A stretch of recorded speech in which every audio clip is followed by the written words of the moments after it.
So the harsh reality is that most of the retail investors are not even able to beat nifty returns. हम stocks में investment करते हैं, mutual funds में investment करते हैं, gold में investment करते हैं, लेकिन हम निफ्टी के रिटर्न्स को भी बीट नहीं कर पाते हैं। क्यों नहीं कर पाते हैं और क्या सोल्यूशन है, कैसे हम निफ्टी में ही इन्वेस्ट करके निफ्टी से अच्छे रिटर्न जनरेट कर सकते हैं, दोस्तों इस वीडियो में हम ये सारी बातें डिटेल में डिस्कस करने वाले हैं। This is going to be a very very important video, क्योंकि अगर हम इतनी इन्वेस्टमेंट कर रहे हैं, अपने पैसे को एफडी से निकाल के अगर हम स्टॉक मार्केट में डाल रहे हैं और अगर हम स्टॉक मार्केट से 11, 12, 13, 14% के आसपास का रिटर्न जो कि हमारी इक्विटी मार्केट देती आ रही है, अगर हम वो भी जनरेट नहीं कर पा रहे हैं, तो इंपॉर्टेंट क्वेश्चन यहां पर यह उठता है कि वो पैसा एफडी में रखा हुआ था, उसमें क्या प्रॉब्लम थी। लेकिन दोस्तों हम इस वीडियो में बात सिर्फ प्रॉब्लम की नहीं करेंगे, हम बात सॉल्यूशन की भी करेंगे। हम ये भी डिस्कस करेंगे कि क्यों ये रिटर्न जनरेट नहीं होते हैं एंड ऑल्सो क्या किया जाए कि हम ऐसे रिटर्न्स जनरेट कर पाएं जहां पर हम निफ्टी के रिटर्न्स को बीट कर लें। हम पूरी मेथोडोलॉजी डिस्कस करेंगे,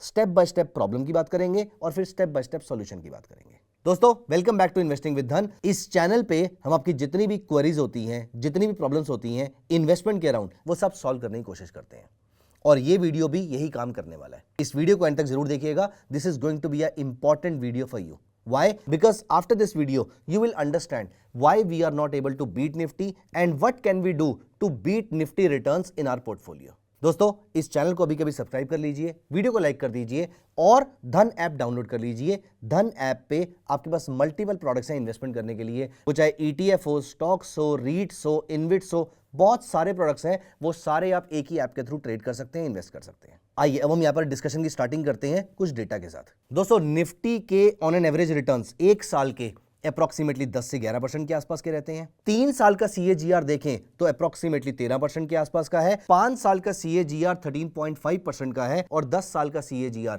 अप्रॉक्सीमेटली 12.7% का है। लेकिन आपको मालूम है रिटेल इन्वेस्टर्स के ऑन एन एवरेज रिटर्न्स कितने हैं? ध्यान से सुनिएगा। निफ्टी के एक साल के return is only 3 to 6%, not even beating FD returns. 3 साल का CAGR ओनली 6 to 9%, 5 साल का CAGR 7 से 10% और 10 साल का CAGR जहां पर निफ्टी ने जनरेट किया है 12.7%, वहां पर रिटेल पार्टिसिपेंट ने जनरेट किया है सिर्फ और सिर्फ 8 से 10%। इसका मतलब यह है कि ब्रॉडली सारे इन्वेस्टमेंट होराइजन में 2 से 5% के आसपास का परफॉर्मेंस गैप है। पहले हम समझेंगे परफॉर्मेंस गैप क्यों है। दोस्तों कुछ स्टैटिस्टिक्स मैं आपको और बता देता हूं। आपको मालूम है 65% of the active fund managers they underperform their benchmarks. Yes, I am talking about India here. Apart from this, 80% of the retail investors fail to beat Nifty returns. दोस्तों average retail investor earns 2 to 5% less than index annually.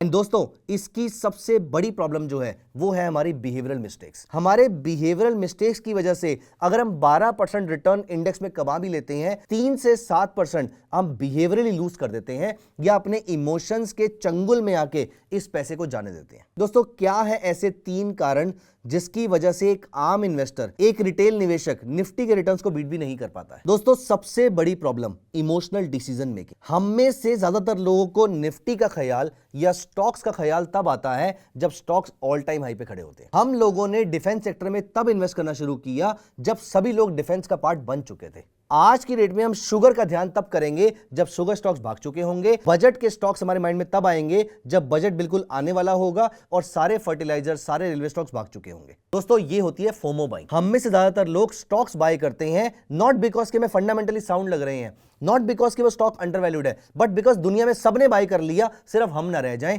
इसीलिए हम FOMO में buying करते हैं।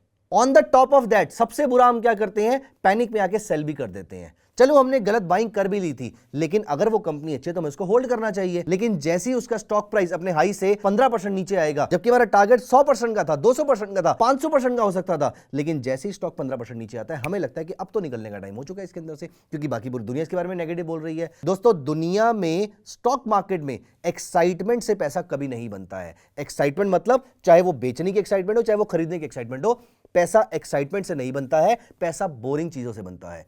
आपको stocks तब bye करने हैं जब कोई उनको ना देख रहा हो, आपने स्टॉक तब बेचने हैं जब सारे उनके बारे में बात कर रहे हो। खैर बेचना ना बेचना वो आपका डिसीजन हो सकता है, लेकिन एटलीस्ट खरीदने का टाइम तो वो नहीं होता जब सभी लोग बाय कर रहे होते हैं, क्योंकि यहां पर आप फोमो बाइंग कर रहे होंगे। दोस्तों आपके इमोशंस और आपका ये वाला पोर्शन, ये दोनों चीजें आपके लॉस के सबसे बड़े कारण हैं। अगर आप इन दोनों को साइड पे रख दें, अगर आप सिर्फ ये सोचें कि फंडामेंटली साउंड है या नहीं है कंपनी, टेक्निकली अच्छा परफॉर्म कर रही है नहीं कर रही, उसके चार्ट्स में वो ठीक लग रही है नहीं लग रही है, दोस्तों अगर आप सिर्फ इन दो चीजों को फॉलो कर लें, even this is more than sufficient. आपको आंख नाक कान बंद रखने हैं, दुनिया किसी स्टॉक के बारे में क्या बोल रही है आपको ये नहीं सुनना है। अगर आप सिर्फ इतनी सी बात मान लेंगे तो निफ्टी को बीट करना कोई बहुत मुश्किल काम नहीं है। दोस्तों दूसरी सबसे बड़ी problem, finding the perfect time of entry. दोस्तों इस मार्केट में कोई भी परफेक्ट टाइम ऑफ एंट्री नहीं होता है, जिसकी वजह से आपके पुअर टाइमिंग डिसीजन होते हैं।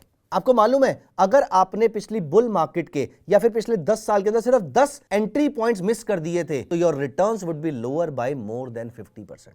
इसका मतलब यह है कि आपको एंट्री पॉइंट नहीं चाहिए, आपको प्रिसाइज एंट्री पॉइंट नहीं चाहिए, आपको सिर्फ एक अच्छा स्टॉक चाहिए, उसकी एक डिसेंट एंट्री चाहिए। आप उसमें एंटर कर लेंगे, कभी वो नीचे जाएगा कभी ऊपर जाएगा, लेकिन लॉन्ग टर्म में अगर आपकी कन्विक्शन है तो वो स्टॉक ऊपर जाएगा। अगर आपको उसकी स्टोरी पे विश्वास है, अगर आपको उसके फंडामेंटल पे विश्वास है, तो आपको इसके अच्छे बुरे वक्त में साथ में रहना है। कभी वो स्टॉक 10% ऊपर जाएगा, कभी 10% नीचे जाएगा, आपको एक्साइटमेंट नहीं होनी चाहिए। ये स्टॉक मार्केट में जितने भी रिटर्न्स आएंगे वो सारे बोरिंग तरीके से आएंगे। तो दोस्तों दूसरी बड़ी प्रॉब्लम हमने क्या डिस्कस करी, आप जो मार्केट को एग्जैक्ट टाइम करने की कोशिश करते हैं, हम ऐसी करेक्शन से पहले स्टॉक को बेच देते हैं जो करेक्शन कभी आई ही नहीं, जस्ट बिकॉज कि हमें लग रहा था करेक्शन आ सकती है, इसीलिए हमने स्टॉक को बेच दिया था।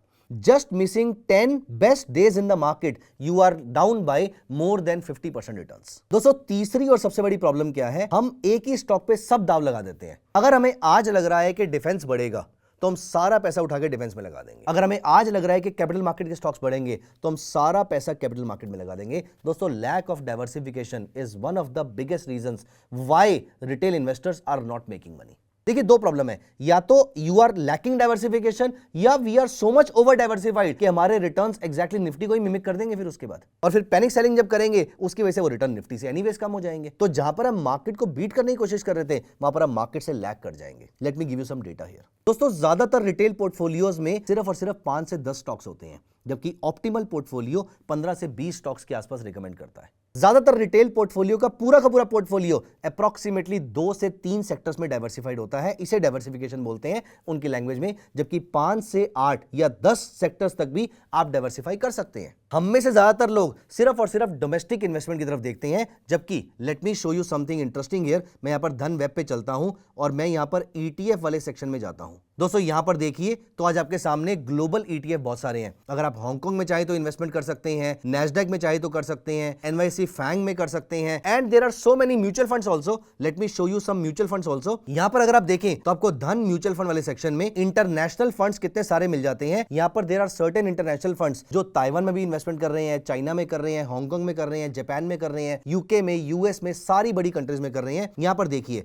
आपकी गोल्ड की माइनिंग कंपनीज में इन्वेस्टमेंट हो रही है, AI की कंपनीज में इन्वेस्टमेंट हो रही है, US technology, Nasdaq, Pacific equity passive FOF, DSP global innovation and so on and so fourth. दोस्तों म्यूचुअल फंड्स के थ्रू इंटरनेशनल एक्सपोजर ले सकते हैं, ETF के थ्रू एक्सपोजर ले सकते हैं। दोस्तों आपको मालूम है कि आपको अगर रियल एस्टेट में इन्वेस्टमेंट करनी है, आप यहां पर धन वेब पे आके देखिए, यहां पर आपको एम्बेसी ऑफिस रीट्स मिल जाएंगे। ये रीट आपको इनकम भी जनरेट करके देते हैं। लास्ट ईयर इन रीट्स का dividend yield was approximately 5 to 7%। तो यहां से आप पैसिव इनकम जनरेट कर सकते हैं। दोस्तों apart from this we lack some of the information, जिसकी वजह हमें पता ही नहीं है कि हम और किस तरीके से पैसे बना सकते हैं। आपको मालूम है जब निफ्टी नीचे जाती है तो भी आप SLBM के थ्रू मार्केट से पैसा बना सकते हैं। आपके पोर्टफोलियो में जो शेयर्स पड़े हैं आप उसको लेंड करके हर साल 3 से 6% के आसपास और कमा सकते हैं। दोस्तों 3 तो बड़े कारण मैंने आपको बता दिए हैं। पहला इमोशनल डिसीजन मेकिंग, दूसरा पुअर टाइमिंग इफेक्ट, तीसरी लैक ऑफ डाइवर्सिफिकेशन, एंड दोस्तों लास्ट मैंने आपको 3 फैक्टर बताए थे, लेकिन एक फैक्टर ब्रॉडली फैक्टर नहीं है, लेकिन इन सबका पेरेंट है, क्योंकि इसकी वजह से ही हम सारी गलतियां करते हैं। दोस्तों वो है हमारे इमोशनल बाइसेस या फिर हमारे बिहेवियरल बाइसेस। दोस्तों herd mentality, fear of missing out, anchoring effect, loss aversion, confirmation bias, ये 5 बिहेवियरल बाइसेस आपको प्रॉफिट कमाने से रोक रहे हैं। मैं आपको सबका एक एग्जांपल दे देता हूं। दोस्तों लॉस एवर्जन, हम में से ज्यादातर लोग अपने लॉस मेकिंग शेयर को होल्ड करके बैठे रहते हैं। दोस्तों आप मुझे कमेंट्स में यस करके बताइएगा अगर आपके पोर्टफोलियो में आज कुछ ऐसे शेयर्स हैं जो एक्चुअली में आपने ट्रेडिंग के लिए लिए थे, लेकिन क्योंकि वो लॉस में आ गए आपका बेचने का मन नहीं किया और आज वो आपकी इन्वेस्टमेंट बन चुकी है। अगर हाँ तो कमेंट्स में यस लिख दीजिए। दोस्तों इसे कहते हैं लॉस एवर्जन, क्योंकि हमें लॉस बुक करने की हिम्मत नहीं थी। प्रॉफिट से हमें जितनी खुशी मिलती है, लॉस से उतनी अमाउंट के लॉस से हमें डबल दुख मिलता है। दूसरा एंकरिंग इफेक्ट। दोस्तों फॉर एग्जांपल एक शेयर हाइपोथेटिकली HAL 100 रुपए का चल रहा था, वो बढ़ के 120 रुपए हो गया। अभी भी आपको लगता है कि वो स्टॉक बढ़ के 400 हो सकता है, मान लेते हैं अभी के लिए, लेकिन क्योंकि आपने पहला प्राइस 100 रुपए देख लिया था, आपको 120 महंगा लग रहा है, आप 100 की वेट करते रह गए और वो स्टॉक 150 का हो गया, 200 का हो गया, 400 का भी हो गया। आपका टारगेट अचीव हो गया, लेकिन आप उस 20 रुपए की वजह से स्टॉक को छोड़ बैठे हैं, क्योंकि आपका पहला प्राइस जो आपके माइंड ने नोटिस किया था दैट वाज 100, तो आपको 120 भी महंगा लग रहा था। इसे कहते हैं एंकरिंग इफेक्ट। ये एंकरिंग इफेक्ट बहुत ज्यादा इफेक्ट करता है जब आपने प्रॉफिट बुक करना था 100 रुपए का, लेकिन अभी प्रॉफिट 80 रुपए रह गया। अभी प्रॉफिट ही है, लेकिन क्योंकि आपने 100 रुपए का प्रॉफिट देख लिया, अब आपको 80 वाला प्रॉफिट नहीं बल्कि लॉस दिख रहा है। This is called anchoring effect. क्या आपके साथ ऐसा हुआ है? कमेंट्स में एंकरिंग जरूर लिखिएगा। दोस्तों, थर्ड और बड़ा इंपॉर्टेंट विच इज फोमो, जो मैं पहले भी डिस्कस कर चुका हूं, और चौथा अगेन जो मैं पहले भी डिस्कस कर चुका हूं कि हम पब्लिक की बात सुनते हैं, हम आसपास की न्यूज़ को देखते हैं, हम आसपास किस चीज़ का शोर मच रहा है वो देखते हैं। This is called herd mentality. दोस्तों, अगर आपको मार्केट में पैसा कमाना है तो आपको शेर बनना पड़ेगा। शीप की तरह हर्ड में चल के पैसा नहीं बनेगा। आपको अपनी सोच रखनी पड़ेगी, अपना एक फंडामेंटल एनालिसिस रखना पड़ेगा, अपना एक टेक्निकल सेटअप रखना पड़ेगा। इन टेक्निकल सेटअप को हमने अपने धन HQ चैनल पर डिस्कस किया है, जहां पर मैंने आपके साथ बहुत सारी ट्रेडिंग स्ट्रैटेजीज शेयर करी है। इसी चैनल पे मैंने आपके साथ बहुत सारी इन्वेस्टमेंट फिलॉसफी डिस्कस करी है, कंपनी को एनालाइज कैसे करते हैं मैंने वो भी डिस्कस किया है, न्यूज़ को एनालाइज कैसे करते हैं मैंने वो भी डिस्कस किया है। ये सारी चीज़ें आपको हमारे चैनल पे देखने को मिल जाएंगी। दोस्तों, इन वीडियोस को जरूर देखिएगा, ये वीडियोस बहुत इंपॉर्टेंट है। अब दोस्तों, सॉल्यूशन क्या है? सॉल्यूशन ये है कि सबसे पहली चीज़, आपने किसी भी बुरे वक्त के अंदर, मार्केट का जैसा मर्जी वक्त चल रहा हो, आपने अपनी SIP को स्टॉप नहीं करना है। रादर मार्केट के नीचे आने पर आपने अपनी SIP को इंक्रीज करना है। अगर आपको लगता है कि डिप आ गया है, लेकिन और डिप भी आ सकता है, डू नॉट वरी, और नीचे आने पर और इन्वेस्टमेंट कर लेंगे, लेकिन थोड़ी बहुत इन्वेस्टमेंट हर डिप पे आपको करनी चाहिए। कभी भी किसी के कहने पर इन्वेस्टमेंट नहीं करनी है। जो कंपनी आपको समझ में नहीं आती, आपने उसमें इन्वेस्टमेंट नहीं करनी है। जो कंपनी आपको समझ में आती है, आपने सिर्फ वहीं पर इन्वेस्ट करना है अपने पैसे को। दोस्तों, आपकी SIP नहीं रुकनी चाहिए, ये आपका पहला रूल होना चाहिए। रूल नंबर 2, आपके पास अपना कम से कम एक क्राइटेरिया होना चाहिए जिसके बेसिस पे आप इन्वेस्टमेंट करेंगे। जैसे फॉर एग्जांपल, मेरा क्राइटेरिया श्योर है कि मैं किसी भी कंपनी में इन्वेस्ट कर लूंगा, लेकिन मैं ऐसी कंपनी में कभी इन्वेस्ट नहीं करूंगा जिसका रेवेन्यू कम से कम 15% के रेट से ग्रो ना हो रहा हो, जो कंपनी प्रॉफिटेबल ना हो, जिसका ROE 15% से ऊपर ना हो। ये मेरी खुद की कंडीशंस है। आप मुझे जो मर्जी कंपनी रिकमेंड कर दीजिए, आप मुझे बताइए कि वो मल्टीबैगर बनने वाला है, मैं इन्वेस्टमेंट नहीं करने वाला जब तक ये 3 कंडीशंस मीट नहीं होंगी। अपार्ट फ्रॉम दिस, मेरे कुछ टेक्निकल एनालिसिस के पैरामीटर्स हैं। दोस्तों, 2 रूल मैं आपको बता रहा हूं, ये आपने कभी नहीं भूलने हैं। First is 10-10-10 rule before making any investment. Very interesting rule, ध्यान रखना है आपने। और अगर आपको ये समझ में आ जाए और आपको अच्छा लगे तो कमेंट्स में 10-10-10 जरूर लिखिए। दोस्तों, 10-10-10 रूल ये कहता है, इन्वेस्टमेंट करने से जस्ट पहले आंखें बंद कीजिए और अपने आप से पूछिए, how will I feel after 10 minutes, after 10 months and after 10 years. और बिल्कुल अनबायस्ड तरीके से सोचना है। अगर आपको लगता है कि 10 साल बाद भी आप इस डिसीजन को लेकर प्राउड फील करने वाले हैं, तो यहां पर डिसीजन ले ली। और अगर आप श्योर नहीं है अभी, तो रुक जाइए, आपको और रिसर्च की जरूरत है। And second and the last rule is 5% rule. Never put more than 5% of your capital in one single stock. आप डाइवर्सिफाई नहीं कर पाएंगे, और डाइवर्सिफिकेशन ना करने की वजह से ज्यादातर इन्वेस्टर अपना लॉस करते हैं। तो दोस्तों, इस वीडियो में हमने डिस्कस किया है कि क्या कारण है जिसकी वजह से ज्यादातर रिटेल पार्टिसिपेंट निफ्टी तक के रिटर्न्स को बीट नहीं कर पाते हैं। लेकिन हमने सिर्फ प्रॉब्लम डिस्कस नहीं करी, हमने सॉल्यूशन भी डिस्कस किया है कि क्या क्या करके आप निफ्टी के रिटर्न्स को बीट कर सकते हैं। पहला, आपको अपनी SIP नहीं रोकनी है।